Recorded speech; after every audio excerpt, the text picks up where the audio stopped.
You're listening to Your Words Unleashed podcast with host Dr. Leslie Wong, helping women scholars master their writing habits and publish a book that matters.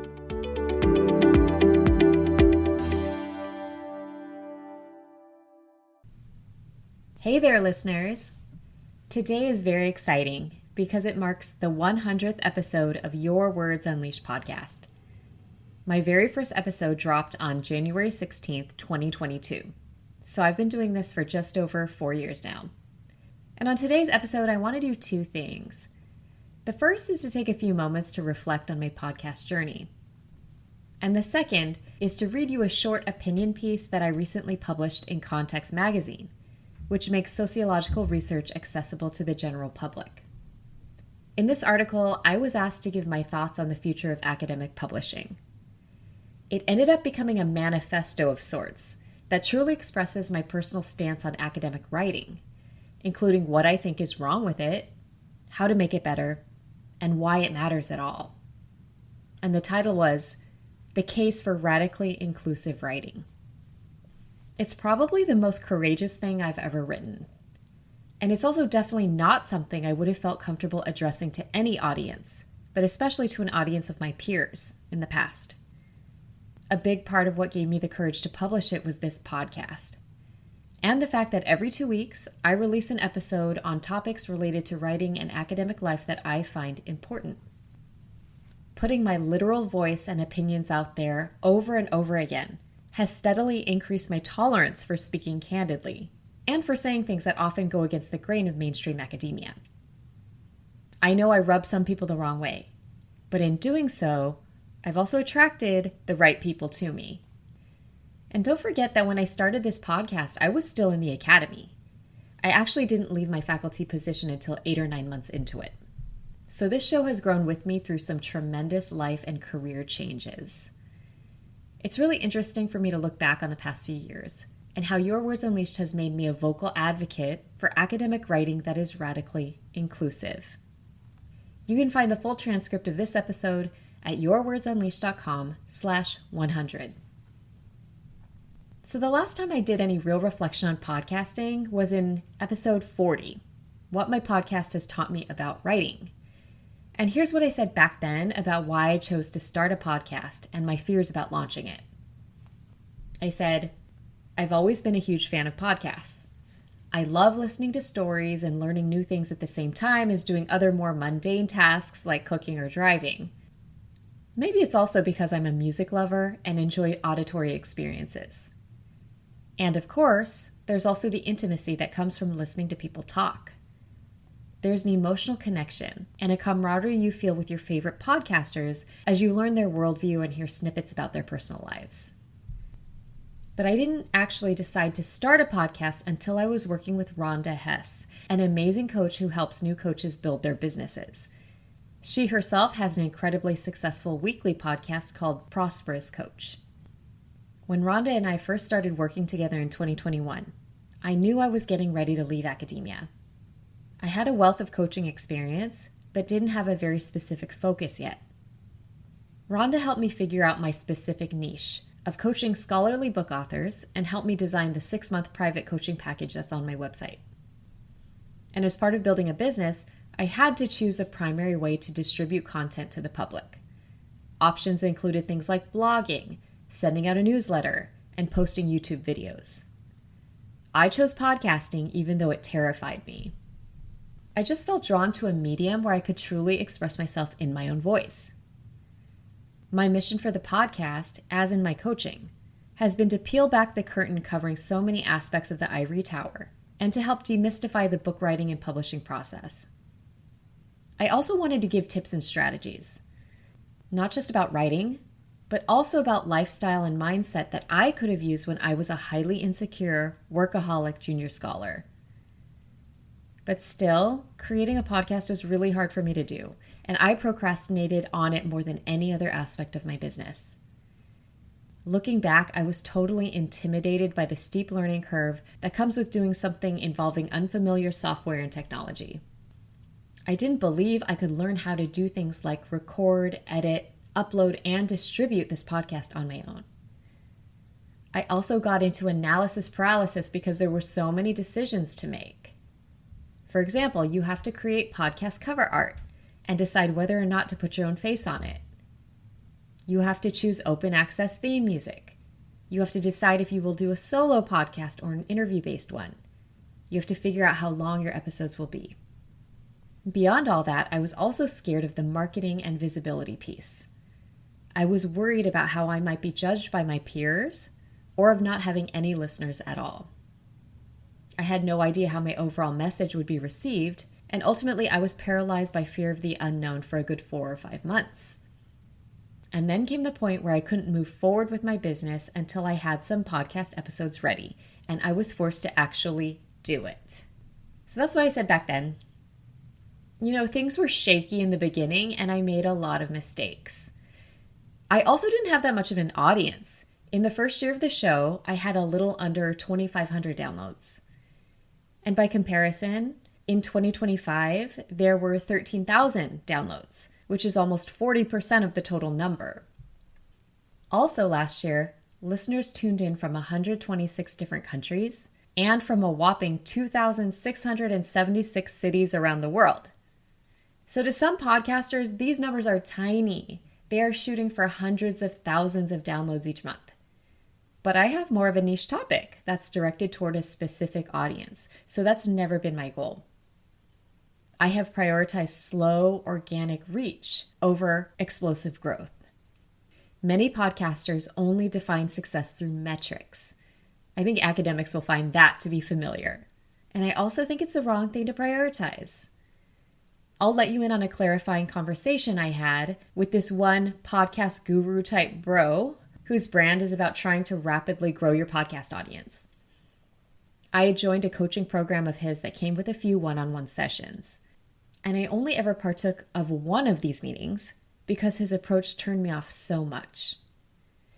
Essentially, he told me that if I wanted to grow my numbers, then I should try to be a guest on 50 different podcasts in the next year. On top of that, he recommended that rather than sending a tailored pitch, I should just send a one-line email saying, "Is this the right email address to send a podcast pitch to?" He even told me that I didn't even need to listen to any episodes of a show until I was booked to be a guest. Now, this advice is backwards and, in my opinion, ethically problematic on a number of different levels. First, there aren't 50 different podcasts whose audiences align with mine. So trying to get onto any podcast that will have me is actually a waste of time. Not just mine, but also the host. Second, I would only want to be featured on shows that I actually like and respect. I think it's disrespectful to pitch yourself to be on a show you've never listened to. What if the host's politics or opinions totally conflict with your own?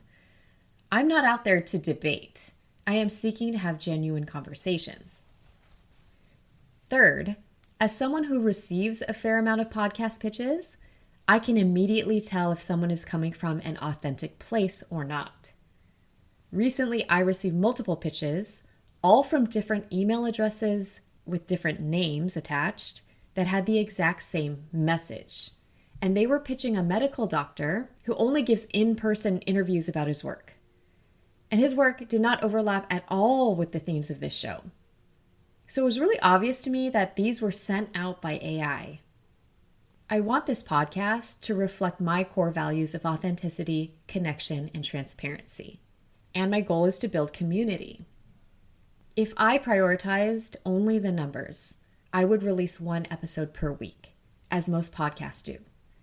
But I also know that that's an unsustainable pace that would cause huge amounts of stress for me and dilute the quality of the show. So I've chosen quality over quantity. And that's something I did in the academy too when it came to publications. So for you listening out there, even if I don't know you personally, I do hope you resonate with what you hear on this show. Okay, so let's talk about this opinion piece I just published in Context Magazine, which is put out by the American Sociological Association. It was actually a really cool full circle moment because back in 2018, I published an article in Context from my own research called Chinese American Satellite Babies Raised Between Two Cultures. And this was my very first stab at public-facing academic writing, and I was super excited about it. For years, I had assigned pieces from context in my own classes. I really liked how the articles used accessible language, leaned into storytelling, and got straight to the point. And one of the rules for research articles that I really love is that you cannot insert any citations. Instead, there's a list of recommended resources included at the end. This actually keeps things readable. It was a fun and meaningful piece for me to write. I was able to give voice to my respondents and tell some of their stories while also bringing my own theoretical insights to a mostly undergraduate audience. Then late last summer, I was asked to write an opinion piece to be included in a section on the future of academic publishing.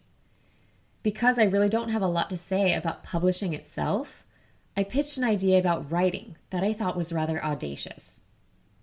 So, a big shout out to outgoing editors Amin Ghaziani and Sean Abrutin, who gave me the green light. This piece was published in December 2025 in Volume 24, Issue 4. And if you're interested in reading either of my context articles, there are links on the episodes page on my website. So now here's the article, The Case for Radically Inclusive Writing. I was a professional sociologist for over 20 years, during which time I published 2 books and a number of articles. In 2022, I left the academy to serve as a full-time writing coach and developmental editor who helps scholars publish manuscripts that make them proud. I've worked closely with individuals from diverse disciplines, including sociology, political science, anthropology, digital humanities, Black studies, classics, art history, education, psychology, law, and classics. I've even worked on books in biology and mathematics. Helping such a wide range of scholars sharpen and clarify their ideas has given me unique insights into the most important issues faced by writers today. The future of academic publishing, in my view, rests on our ability to connect with readers beyond the ivory tower. Put bluntly, academics in general, and sociologists in particular, need to become better writers and communicators. By better, I mean radically inclusive in our writing and efforts to make our work accessible to broader audiences. It's time to break with tradition by writing in ways that are both understandable and relevant to the lives of educated, non-expert readers. Sociological writing often succumbs to similar problems as other academic disciplines. An over-reliance on pompous-sounding jargon, narrow findings that appeal to a tiny group of specialists, misconstruing dense prose as intellectually superior. Gatekeeping, especially through harsh, challenging, anonymous peer reviews. Measuring impact through citation counts. The list goes on. In an era of anti-science sensibilities and a deep distrust of higher education, some people might consider sociology out of touch with the actual needs of society. And that's when they're thinking about it at all. The words we choose either invite people in or keep them out. Too often, sociologists don't see how their writing is exclusionary. The obvious problem with exclusivity is that it vastly limits the impact of our ideas. Scholars want to advance knowledge, but if no one reads their work or can't understand it even if they try, did it really advance anything? There's a myth in our business that if someone's writing is too clear, the ideas aren't rigorous enough. They've been dumbed down. The problem is baked into our system of training. Starting in grad school, students are instructed to use a formal tone that moves their writing further and further away from what most people can comprehend and relate to. There's pressure to use fanciful jargon to signal the seriousness of your ideas. Over time, this writing style is rewarded in the form of publications. Many scholars I know began school with a genuine love of writing. Eventually, that love turned to anxiety and resentment, as they were expected to write with a detached objectivity that obscured their humanity. I want to propose something drastic and drastically different. For academic writing and publishing to survive, people need to say what they actually mean in extraordinarily clear and simple language. Few of us start our careers wanting to write only for other experts. Instead, we seek to reach students, policymakers, journalists, and members of the general public who can benefit from our research. But when the writing is full of insider language, it alienates people, especially those we purport to help. In contrast, plain language cuts through the noise and invites readers into our world. In fact, I believe simplicity is the harder option compared to jargon because there's nothing to hide behind. Comprehensible writing shows deep understanding. If you can explain a complex idea plainly without embellishment, you've truly mastered it. Another problem, even if people could understand the papers and books we write, they are still less likely than ever to read them. Consuming information quickly on devices has replaced the act of flipping through printed pages. Instead of something to be mourned, I think this new reality presents countless opportunities for sociologists to engage new audiences. But ultimately, efforts to expand reach need to be focused on fostering a sense of community. Sometimes it's easy to forget that the goal of writing is enhanced communication. It's about connection and relationship building. So much research and writing talks down to non-academics instead of engaging with them in a collaborative conversation. Obscure writing creates missed opportunities for authentic connection and mutual learning. To be clear, I'm not saying we can fix every problem just by becoming better communicators. Today's academics did not create the system in which public engagement is discouraged and sometimes even punished. It's not the fault of any one individual that scientific knowledge is hidden behind the expensive paywalls of an ever-expanding publishing complex. I also recognize that making one's research broadly accessible requires dedicated time and effort from scholars already stretched dangerously thin. Undoubtedly, a call to communicate better cannot be the solution to systemic issues. If higher education wants to resuscitate its image and impact, institutions must incentivize public engagement and build infrastructures that train researchers to translate their findings. Hence my call for radically inclusive writing. How one writes is the primary thing a conscientious scholar can control. As research becomes increasingly paywalled, politicized, and distrusted by the public, it's more critical than ever to insist on making our ideas clear and comprehensible.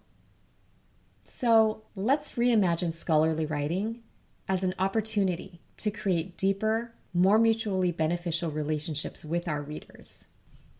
Through radically inclusive writing, sociologists can help transform publishing from an echo chamber into a bridge that links the academy with the world we seek to help. So that's the end of the article. If you've been listening to Your Words Unleashed for a while, none of what I just read should come as a surprise. Still, it felt different to me to actually publish something on this topic rather than just talk about it. And I'm really glad to have been given this opportunity to put my values into action and into writing. And like what happens with most publications, I don't know if people have read it or whether it's changed their minds or helped them see things in new ways. But putting it out there is the only way to start new conversations. So on this 100th episode, thank you for being a part of this journey and the broader mission of this show. I am so grateful that you tune in. Here's to the next 100. I'll talk to you all again soon.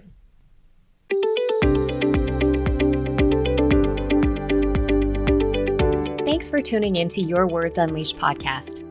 If you enjoyed this episode, please share it with other writers or leave a rating and review. To find the full transcript and catch all the latest from me, check out my website, yourwordsunleashed.com. I'll talk to you next time.